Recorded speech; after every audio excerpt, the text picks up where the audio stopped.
Bhojpuri film industry की मशहूर actress Mona Lisa अपनी एक्टिंग के साथ साथ पर्सनल लाइफ को लेकर भी सुर्खियों में रहती हैं। 41 साल की एक्ट्रेस को भोजपुरी सिनेमा का क्वीन कहा जाता है।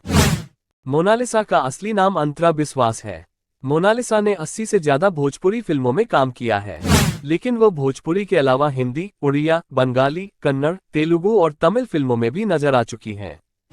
मोनालिसा ने 17 जनवरी 2017 को बिग बॉस के घर में भोजपुरी एक्टर विक्रांत सिंह राजपूत से शादी की थी, मगर विक्रांत से पहले उनका नाम माधन नाम के शख्स के साथ जुड़ा था।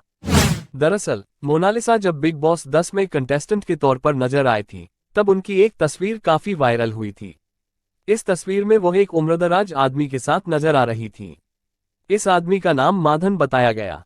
उस दौरान एक्ट्रेस को बड़े उम्र के शख्स को डेट करने के लिए बताया जाता है कि माधन ने ही मोनालिसा को भोजपुरी फिल्मों में काम दिलाने में मदद की थी। कहा जाता है कि माधन और मोनालिसा 6 सालों तक लिव इन में भी रहे थे। वहीं कुछ मीडिया रिपोर्ट्स में तो ये भी कहा गया है कि मोनालिसा ने माधन से शादी भी की थी, लेकिन दोनों दरअसल मोनालिसा मदन के साथ कोलकाता से मुंबई आई थी। माधन तलाकशुदा थे और मोनालिसा से उम्र में काफी बड़े थे।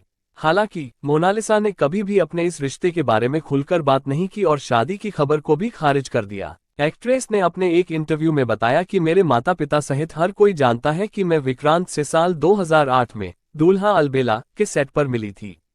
तब से हम दोनों साथ हैं। बता दें, मोनालिसा विक्रांत के साथ सैया तूफानी, मेहरारू बिना रतिया कैसे कटी, प्रेम लीला जैसी फिल्मों में भी नजर आ चुकी हैं। दोनों की ऑन स्क्रीन और ऑफ स्क्रीन केमिस्ट्री काफी हिट रही है। दोनों ने 9 साल तक लिव इन रिलेशनशिप में रहने के बाद शादी का। चलिए आज के लिए इतना ही। मोनालिसा के बारे में क्या सोचते हो, अपना राय कमेंट बॉक्स में जरूर दीजिए। वीडियो अच्छा लगा हो तो ज्यादा से ज्यादा शेयर करें।